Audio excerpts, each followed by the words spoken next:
یو تازه خبر دی چې د مشهور تبلیغي مشر مولانا طارق جمیل صاحب په کور کې هم غم راغلی دی. اخر ولی او څه چل شوی دی ویډیو را سره تر اخره وګورئ چې له ټولو معلوماتو نه خبر شئ.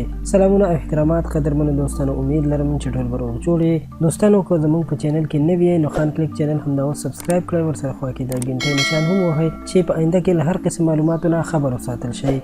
قدرمنو دوستانو، له دې خبرې نه موږ انکار نشو کولی چې مرګ حق دی او د مرګ دا پیاله به موږ ټول یو ځل څکو، او دا یو تریخ حقیقت دی ځکه پیغمبرانو او نیکانو خلکو ته هم مرګ راغلی دی او مړه شوي دي، نو موږ خو ډېر عام او ګنهګار انسانان یو.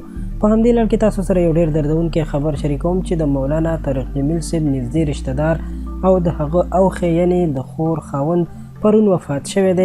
د رپورټونو له مخې د مشهور مبلغ او عالم دین مولانا طارق جمیل صاحب اوښې میا سرفراز پرون وفات شوی دی. د میا سرفراز عمر 86 کاله او د هغه د جنازې مونځ مولانا طارق جمیل صاحب ادا کړی دی.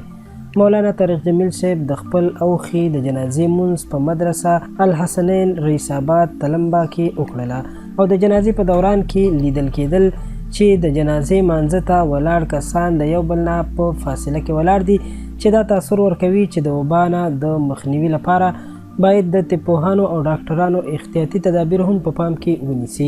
د میا سرفراز په مرګ باندې مولانا فضل رحیم، مولانا اسد عبید، مولانا یوسف خان، مولانا زبیر حسن او مولانا مجیب الرحمن انقلابی ټولو مولانا طارق جمیل صاحب ته اظهار تعزیت وکړو. دوستانو، د یو مسلمان په حیث به د پاک رب نه دا دعا کوو چې الله تعالی دې ټول مړي د اهل اسلام وبخي او الله پاک دې ورته د قبر منزلونه آسان کړي. قدرمنو دوستانو، په کمنټ کې راته امین ضرور لیکئ چې د دې دعا حصه جوړه شئ. که غواړئ چې د نړۍ او د سیمې له حالاتو مو خبر وساتو نو زموږ چینل خان کلیک همدا اوس سبسکرایب کړئ، ورسره خوا کې د ګنټۍ نشان هم ووهئ چې په آینده کې زموږ د هرې نوې راتلونکې ویډیو خبر تاسو ته درکړل شي. تر بلې ویډیو راته اجازت راکړئ. په لوی الله مسپارم، د الله په امان.